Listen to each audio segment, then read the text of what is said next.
एक मौके पे तो आसिफ ऐसा लग रहा था कि सबने बोला इंग्लैंड जीत गया अब, लेकिन क्या कमबैक था सर। न्यूजीलैंड ये मैच 5 विकेटों से इंग्लैंड से जीत गया। जो प्रिडिक्शंस थी सर कि इंग्लैंड खेलेगा फाइनल, वो तो खत्म हो गई और मेरी प्रिडिक्शन और कमर साहब की प्रिडिक्शन सही हो गई। कांग्रेचुलेशन, आपने जो बात की और कमर साहब ने। और न्यूजीलैंड जो है पहली दफा T20 वर्ल्ड कप के फाइनल के लिए क्वालिफाई की है न्यूजीलैंड की टीम ने।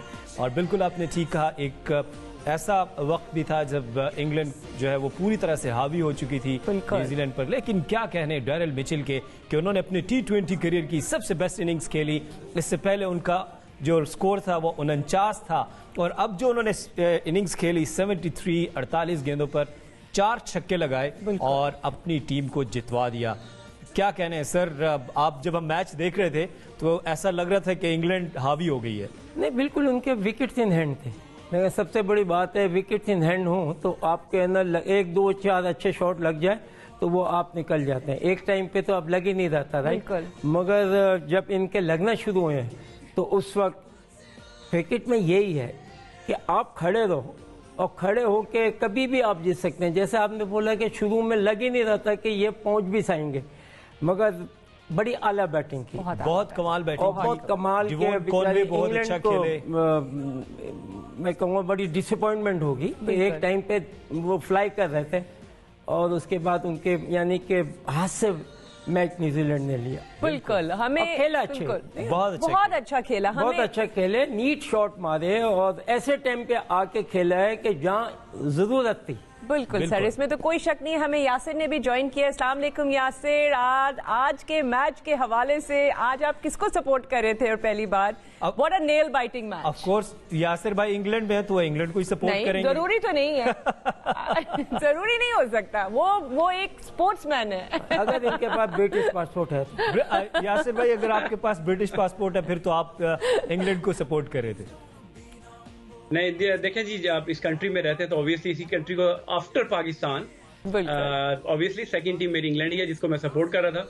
मगर आज बड़ा अच्छा मैच देखने को मिला और सरप्राइजिंगली इंग्लैंड बहुत अच्छा खेलता रहा। वो जो 17वें ओवर में क्रिस जॉर्डन को जो 23 रन पड़े, मेरे ख्याल से मुझे लगता है कि वहां से गेम चेंज हुआ, अदरवाइज इंग्लैंड ये मैच जीतता हुआ नजर आ रहा था। मगर जिस तरह फिलिप्स ने बैटिंग की, एक्स्ट्रा ऑर्डिनरी बैटिंग की, और शुरू में यही देखा जा रहा था कि बिगर बाउंड्रीज छक्के या छक्के नहीं लगेंगे, मगर आखिर में जिस तरह उन्होंने फिनिश किया एक्सेप्शनल। तो की चीज थी इस मैच में, स्पेशली न्यूजीलैंड जब बैटिंग कर रहा था उन्होंने विकेट्स हाथ में रखी और आखिर में जाके जब वो सेटल हो गए उनके बैट्समैन तो उन्होंने उसके बाद फिर लॉन्च करना शुरू किया और उसके बाद अच्छे तरीके से मैच को फिनिश किया। बिल्कुल। और कमर साहब की तरफ जाते हैं। कंग्रेचुलेशंस कमर साहब, वंस अगेन आपकी प्रिडिक्शन सुपर हिट हो गई।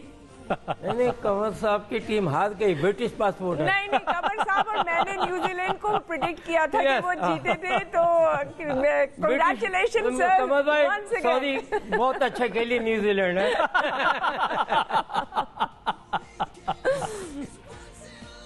जी कमर साहब क्या कहेंगे? देखिए, मैंने कहा था ना आपसे, मैंने कहा था कि इंग्लैंड 160-70 रन बनाएगी, बहुत क्लोज गेम होगा और न्यूजीलैंड स्ट्रॉन्ग टीम है, न्यूजीलैंड जीत सकती है। ये मैं समझता हूँ कि 2-3 चीज़ें इसमें हैं। एक तो ये कि जो वर्ल्ड कप का फाइनल हुआ था 2019 में, उसका आज इन्होंने बदला ले ही लिया इनसे। और ये बाउंड्रियों पे गेम डिसाइड नहीं हुआ है आज तो। और दूसरे ये कि जिस भी सूरत हाल में न्यूजीलैंड यहाँ से भाग के वापस चली गई तो इन्होंने इंग्लैंड को पाकिस्तान में आने की सज़ा भी दे दी। तो भागे थे, एक तीर से दो शिकार हो गए। और इस T20 में तो सर लगता है सब बदला लेने के लिए आए हैं। कोई हाथियों का बदला, कोई सिक्योरिटी का बदला, आप कोई ना आने का बदला, कोई वर्ल्ड कप जीतने का बदला, किसी को वॉक ओवर का बदला। बिल्कुल बिल्कुल, it's been a very entertaining world cup. जी सर, टू बी सीरियस, देखे दोनों टीमें बहुत टक्कर की थी। बिल्कुल sir, and they had a good match. Public ने एंजॉय किया, नेल बैटिंग फिनिश इनफैक्ट हुई इन द एंड।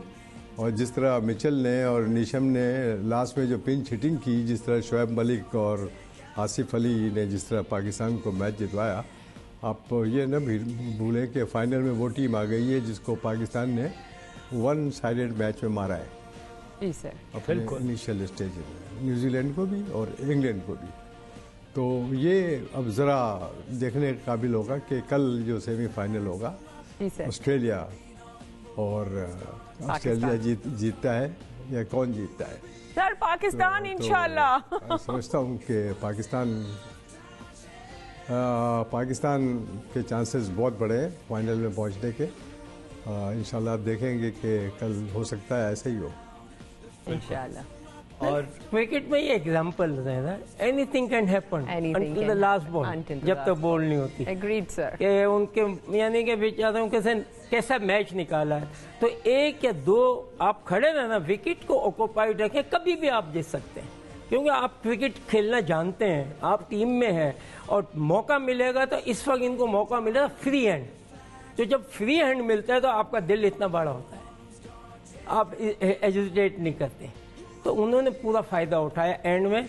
और थोड़ा सा मैं समझता हूँ कि इंग्लैंड ने भी लैक ऑफ उनको टाइट नहीं किया कि कहाँ उनके शॉट है। उनके ये शॉट थे ज़्यादा, तो उनको चाहिए था कि या तो टांग पे पिछुड़ मारते या फिर है ना of side off stump yorker करते, तो उसके चांसेस कम होते हैं। अगर आप बीच में करेंगे तो एनी टाइम, क्योंकि उस बैट्समैन ने तो स्लॉग ही करनी है ना। और वही हुआ कि उनके जो बीच में किए, जो गया वो 6 हो गया। तो उससे ये मतलब बड़ा फर्क पड़ जाता है। एग्जैक्टली। एक चीज़ यासिर से पूछना चाहूँगा। यासिर ये बताइएगा कि जिस तरह से हमने देखा कि मार्टिन गुप्टिल आउट हो गए, केन विलियमसन रन्स नहीं कर पाए, लेकिन डेरिल मिचेल जो है वो एक साइड पर खड़े रहे और इनिंग्स को चलाते रहे और आखिर में फिनिश कर गए। डेरिल मिचेल की इनिंग्स कैसे देख रहे हैं आप? देखें जी, बहुत अच्छी इनिंग खेली और ऑब्वियसली ओपन करने आते हैं और एंकर किया उन्होंने इनिंग को। वही मैंने जिस तरह पहले बात की कि उन्होंने पहले 10-12 ओवर लिए सेटल होने के लिए, और अपनी जिस तरह पाकिस्तान की जिस तरह स्ट्रेटेजी होती है कि शुरू में विकेट्स ना गिरें। ऑल्दो इनके मार्टिन गप्टिल और केन विलियमसन जल्दी आउट हो भी गए, मगर फिर डेवन कॉनवे के साथ जो उनकी पार्टनरशिप रही, लेफ्ट हैंड राइट हैंड का कॉम्बिनेशन रहा और बड़ी अच्छी उन्होंने पार्टनरशिप लगाई। और उन्होंने फिर मेक श्योर की अगर ऑलरेडी हमारी 2 विकेटें गिर चुकी हैं, हमें मेक श्योर करना पड़ेगा कि हम डीप डाउन जाएं।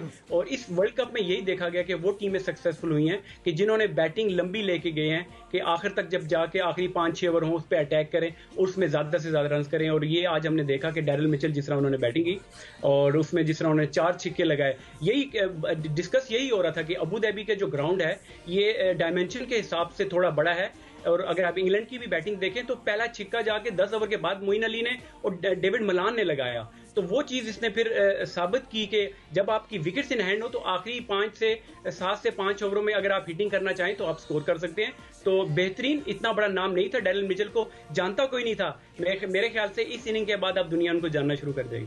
बिल्कुल ठीक कह रहे हैं। इससे पहले इनके 20 मैचेस हैं और इनका हाईएस्ट 49 रन थे। आज इन्होंने 73 किया। और जिस तरह कमर साहब रिजदा कह रहे थे कि टॉस वाइटल होगा, और कमर साहब जो है वो टॉस के ऊपर बात कर रहे थे। तो इंग्लैंड के कैप्टन इस वक्त बात कर रहे हैं, ये सुन लेते हैं। At the end, they built right up until they had to push the button, and then they came good. So their game plan came off. I thought we held them at bay and had them exactly where we wanted them up until that point. So if you can do that, you give yourself the best chance of winning. But unfortunately, we didn't. So you at the halfway mark, pretty happy with the 166. It looked a sluggish and two-pace pitch. Yeah, it was. I think we're a 6-hitting side, and we like hitting sixes, and we struggle to hit sixes. I think that's a pretty good indication of a wicket. Potentially a bit too-paced, offered a little bit for the spinners. But again, we hung in there. We changed our game plan. We adapted to conditions and posted probably around a par score. So we felt right in the game at the halfway stage. I think given the start that we had, taking early wickets, it couldn't have been any better. Yeah, and you mentioned you're a 6-hitting side. You found it hard to hit sixes. Great credit, therefore, to Jimmy Neesham, because that seemed to be when the tide started to turn against you. Yeah, I mean, to have an ability to come out and hit sixes from ball one like that is something that not a lot of people have. So full credit to him. He sort of swayed the game in the Black Caps' favour. So yeah, full credit to him. Another World T20 in a year's time. We can expect you there in the nucleus of this team to have another crack. Yeah, I hope so. I think I'm still offering enough within the side. I absolutely love playing cricket at the moment for that the changing room. The guys give absolutely everything. They're always looking to get better. They're at the forefront of change, both on and off the field. We've a lot of things to be proud about, not just on the field. So I'm incredibly proud to be the leader. We've enjoyed watching you play. Well done. Thanks, Michael. Cheers, bro. Take it easy. Thanks, mate. Kane Williamson, congratulations. A hug with Owen there. A clear amount of great respect between your teams. Yeah, obviously played each other on a number of occasions. Most players have played together in various tournaments, so knew it was going to be a great game of cricket, and it certainly proved to be the case. And you know, it ebbed and flowed as they seem to often do against each other. But you know, really chuffed the heart that was shown throughout that whole performance. I thought they had a pretty competitive total on the board at the halfway stage, but you know, just by staying in there and obviously an outstanding knock from Daryl Mitchell at the top, but staying there, building those little partnerships and just trying to cash in on some small moments, some small matchups, so it was really the difference. But a great game of cricket. And Daryl Mitchell has been an experiment for you in this tournament, pushed to the top of the order. I don't think he'd done it before, and therefore it's paid off in unbelievable style. Yeah, not an experiment in terms of his character, and that's definitely something that stood out today, and it's something that's stood out on pretty much every game that he's come and played for us. And yeah, like an incredible knock. Yep, he hasn't done it a lot at the top of the order, but there's a real quality there, and he's come in and batted beautifully in a high-pressured situation. And I know you're not the giving up type, but for a long time in that innings, the second half of the game, did you feel you were behind the 8 ball and England were more in control than yourselves? Yeah, I mean, I suppose we were a little bit, but T20 cricket, it's a game of small margins, and you know, we've seen that throughout this whole tournament. Depending on the surface, depending on perhaps a short side, all these little things that come into play can be match defining. And you know, I guess all teams are trying to maximise those opportunities, and coming into that sort of middle to death stage with the bat, we did have wickets in hand, which is really important. We're able to capitalise on that. Talked about Daryl Mitchell, should mention Jimmy Neesham really, and I don't particularly want to refer back to what happened at Lord's 2019, but he was there at the Super Over, and therefore to see him have his moment here tonight, fantastic for him. Yeah, he came out and hit the ball hard, and that's what he does. And you know, it was a really, really valuable knock for us, obviously, to get the game, change the momentum. जैसे आसिफ कहते हैं और sir कहते हैं, कोई सी भी team किसी वक्त भी आपको अपसेट कर सकती है. आज का गेम वही था कि जो लोगों के दिमाग में चल रहा था कि इंग्लैंड इज द फाइनलिस्ट, वो नहीं हुआ. अभी लेते हैं एक छोटी सी ब्रेक. Stay tuned.